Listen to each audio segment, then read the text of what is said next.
Welcome back to part 17 of Pokemon Blue. We awkwardly ended last part by not taking on the boss of this dojo.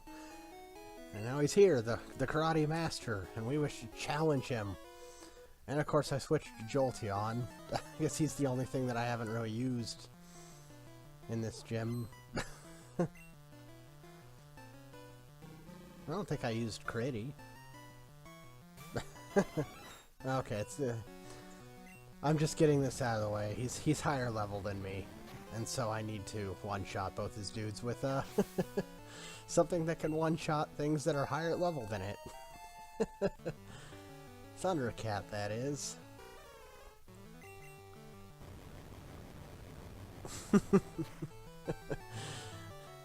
This is what I mean. Jolteon's a really, really good Pokemon. He's just really, really boring because he only does one thing really, really well. But he does it so well that he can knock out level 37 Pokemon at level 32. And he has to admit it. But he's not going to give us the badge. Because I guess he has a badge he could give us, but he's not going to. He wants us to take a Pokemon as a reward. And I don't know, I don't see the worth here. I'd rather have the badge. I only need 8 of them. And there's that one gym that was closed, and I don't know if he's gonna return. Let's take this stupid thing. I hate Hitmonchan, so I'll give it a degrading name. There you go. Because I'm in junior high. I don't even know if that's a junior high joke. That's like a high school level joke right there. I don't know if a junior higher would truly appreciate that one. I don't know. I don't know what it's like to be in junior high. That was so long ago. But we can't really do anything in Saffron yet. Like I said, we can sequence break and do that next, but I'm playing the game in kind of the intended order. Or at least what I think is the intended order.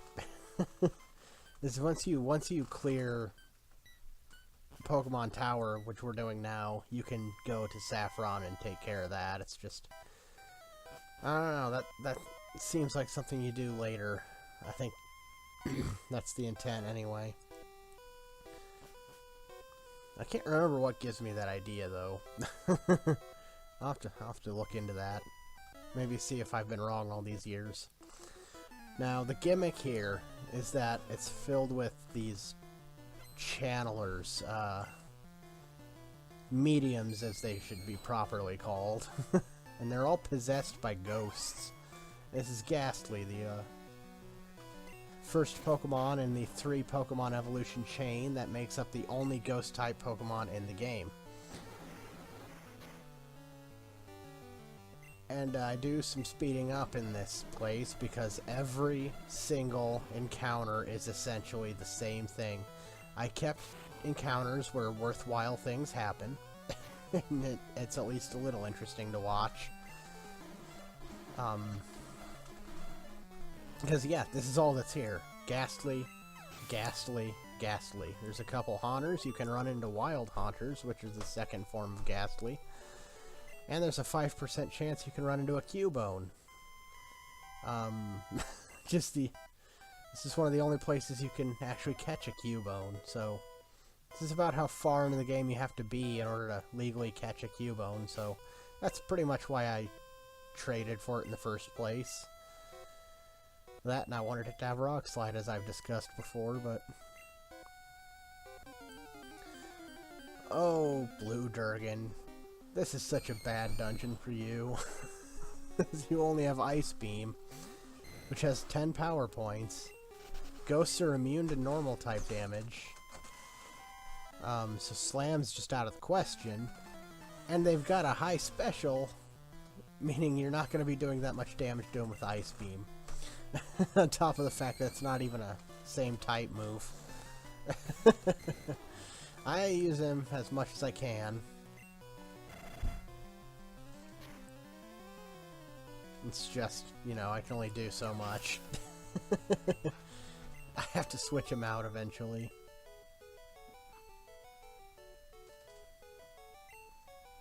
But yeah, you wander around and you, the random encounter, the trainer encounters here aren't actual trainer encounters. They're you fighting wild ghastlies that are possessing people.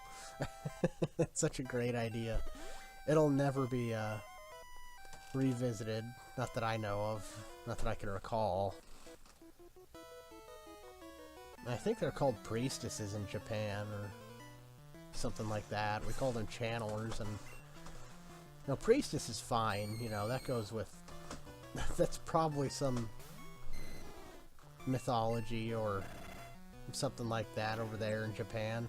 Over here, though, medium would have been more appropriate than channeler, I think. I don't know.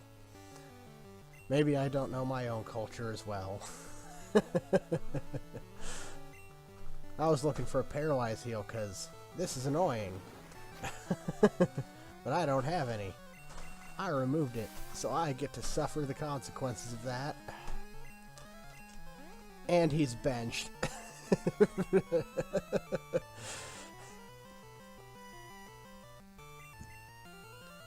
And here I am getting clever, because, you know, normal types, they're immune to ghost moves. You know, ghost is immune to normal, normal's immune to ghost. It's kind of an interesting thing.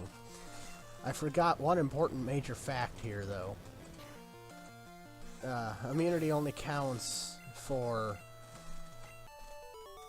damage calculations. There's 2 ghost moves in this game that deal damage, and 1 ghost move that does not deal damage, so... That's Confuse Ray. It's going to hit normal types because it doesn't deal damage. Lick, which is the ghost move that causes paralysis and deals a really low amount of damage. You know, that deals actual variable amounts of damage based off of stats. It's not going to hit, though. Nightshade, on the other hand, deals hit point damage equal to the user of Nightshade's level. So if this ghastly was to use Nightshade, it would deal 23 damage. Because there's no actual calculation involved, normal type is not immune to it. as you can see. So, as clever as I thought I was being, no, Creaky's not the perfect solution. And I wouldn't know this because I rarely use normal types in Gen 1 because I'm stupid. His normal types are amazing in this generation. It's the only generation where they will be. All because they have those nice move pools. The best ones learn Earthquake. And they all have access to a same type Body Slam. Except for Creaky. He's learning Slash.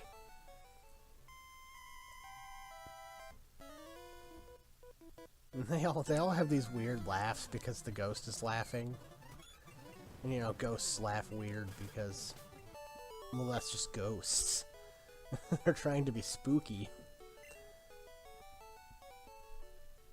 No, I always forget about this dungeon, because it is a dungeon. And it's a really good dungeon. It's an interesting dungeon. It's got some good ideas. It's not intrusive. It's not big. It's not soul-crushing. This is an actual fun dungeon from Generation 1. The only problem is, all the encounters are the exact same thing. Till we reach the top, that is. As soon as we fight the boss guarding the stairs, everything's the same. As soon as we fight that boss, there's 3 trainers beyond it that have different things, but you'll see that when we get there. As I do finish this tower in this video. As I said, this dungeon's short. It also has this awesome part where there's one channeler that wasn't possessed. And she'll explain it when we get there. In fact, we're almost there, so I'll just let her explain it. But there's something special about that tile set that you might have seen her next to in the middle of the room. They're unique. Oh, I'm fighting another trainer. Well, never mind. She casts a white magic spell on that area that heals. White Magic! There's magic in Pokemon. Confirmed. I mean, this is Haunter. This is the second ghost. Second form of that chain. He's a bastard. He looks cool. He's my favorite Pokemon from that chain. I don't like the final evolution as much. Second form's pretty awesome, though.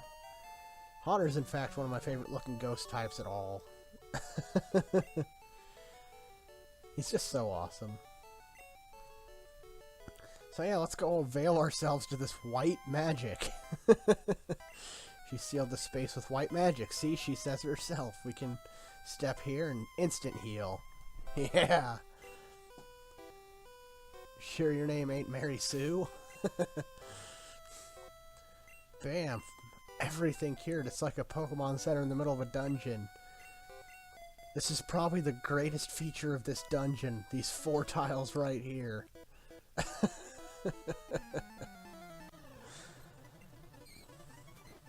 Especially since, you know, this dungeon likes to confuse you and paralyze you and do set amounts of damage.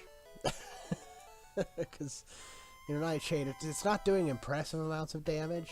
You know, it's nothing compared to what we can do, but it's still a nice chunk because it's not attacking either of our defense stats. Well, in this case, it's a ghost move, and we're still in the generations where the type of move determines if it's physical or special, and Ghost is a physical type. And here I am being clever because I know it's going to be able to champ a lot of my Ice Beam, so I'm like, I'll paralyze it. And he'll just not succumb to paralysis.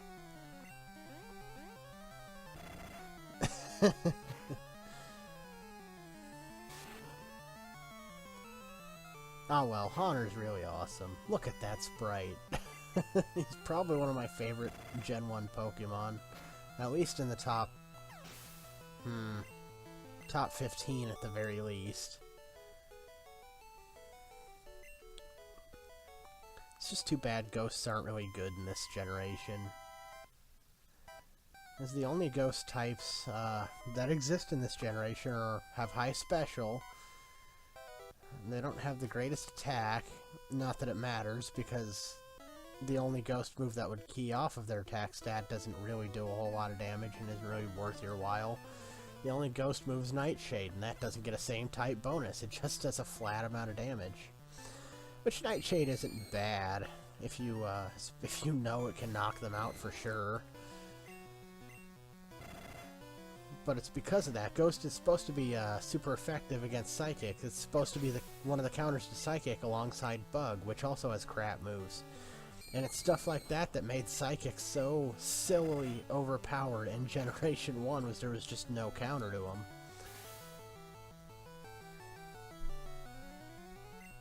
Starting with Gen 2, Ghost would at least start to become a little better. It wouldn't really be until they changed how physical and special moves work that any of the ghosts would become truly worthwhile.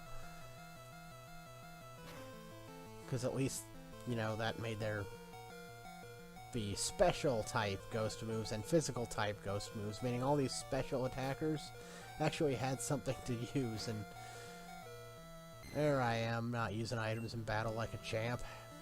I was wondering how often I would or wouldn't use those in battle. Oh well, it'll give Creaky more chances to shine. Because Creaky's Creaky's my favorite Pokemon in this team. I don't know if I've said that enough or not.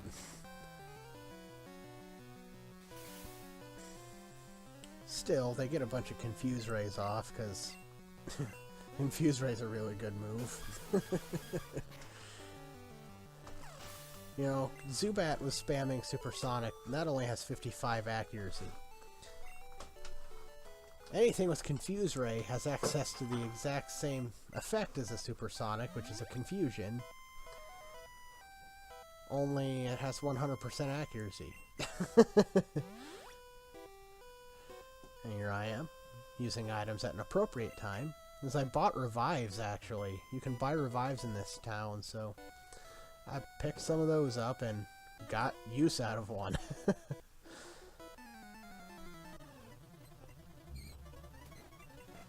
Yeah, be gone.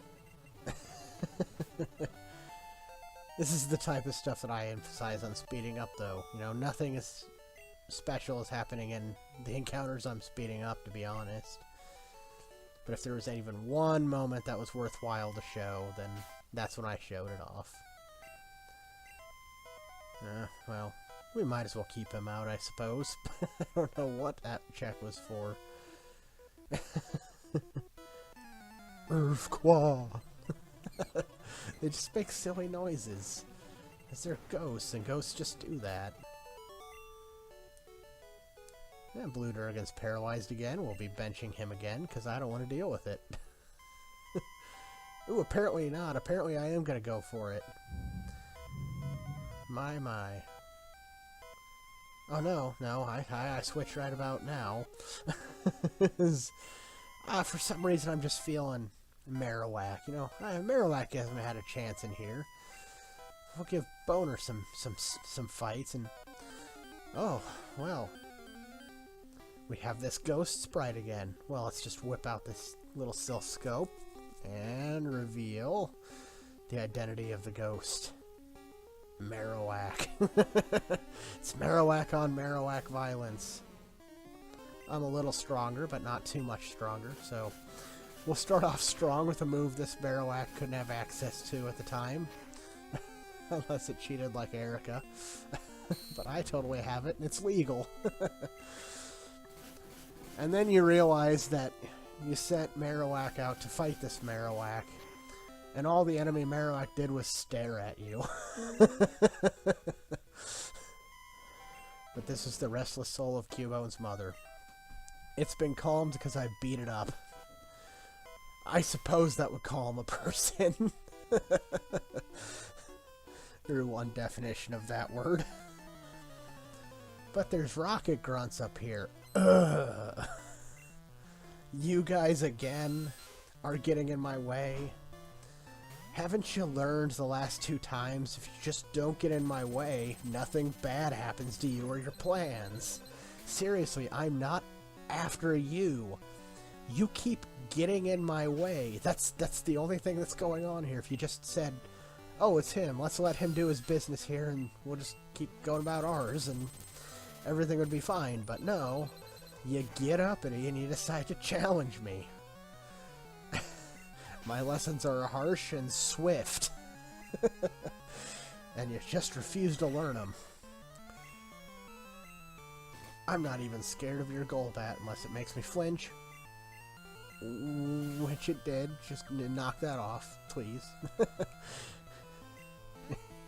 Making this lesson less swift.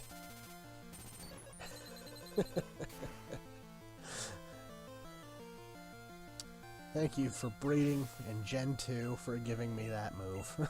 It gives Boner something else to do. Marowak needs it. And I don't know if I've discussed enough how crap Marowak's moves pool is. In every generation.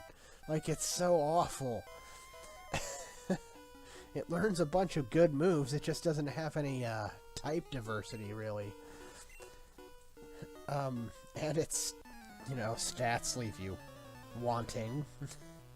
Granted, as soon as you get hold items, it has a unique hold item that doubles its base attack stat, which is really good. It's just too bad it's on something with such low speed and special defense. You raise the speed, that would have been nice, having a Marowak with high speed, but I guess it doesn't really look like it would have high speed, I don't know.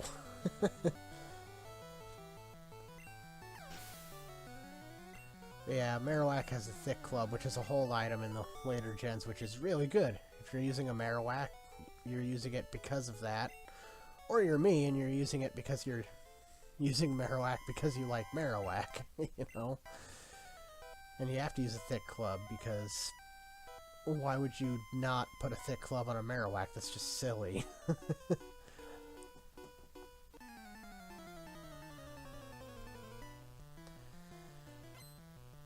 But we'll fight this third guy who is in my way because he's an idiot.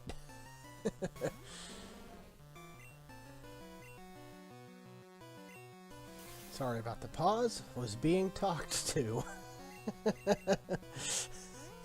Interruptions, they're a thing that happens. Oh well, we're beating up a rocket. That's what we were doing. I think this is the third guy. Sorry. This is, I got interrupted for a couple minutes and lost my place. And I'm not gonna restart if I'm too far in. Oh, double edge. It's not a bad move, it's just not the best in this generation. Like in future gens, he's gonna gain an ability called Rock Head, which makes him immune to recoil damage. And he still earns double edge, and it's amazing then. As amazing as normal moves can get, anyway.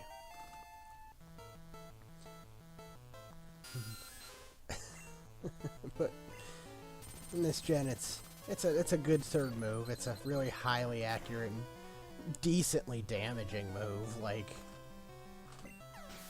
I don't think it out-damages Bone Meringue, but it definitely out-damages Rock Slide on things that aren't weak to Rock Slide. Oh, but there's an old man up ahead, and I'm gonna try and look at one of the statues to see if it says anything, and it doesn't. So I wasted your time. And this is Mr. Fuji. He's that guy who takes in Pokemon who's been missing. Yeah. Well, let's go home, dude. You know, and I'm not sure what Team Rocket was even doing here, because apparently he's here of his own free will, and I don't know what they wanted to do with him in the first place. Like, even if they were to kidnap him, to what end? You know, I don't get it, but, well, he's home now. He's done with his vigil, because I put Marowak's soul to rest. And for the love for our Pokemon that we show, he's going to reward us with a Pokemon flute, which wakes up sleeping Pokemon, huh? Hint, hint. You might be able to wake up something that you found that's sleeping. Also works in battle. Making Awakenings a completely useless item. But we're here. We're gonna go to the Pokemon Center and we're gonna use the Poke Flute, and I am not looking forward to the next few videos. I've been dreading this moment for far too long. Enough stalling. Have a good day. Bye.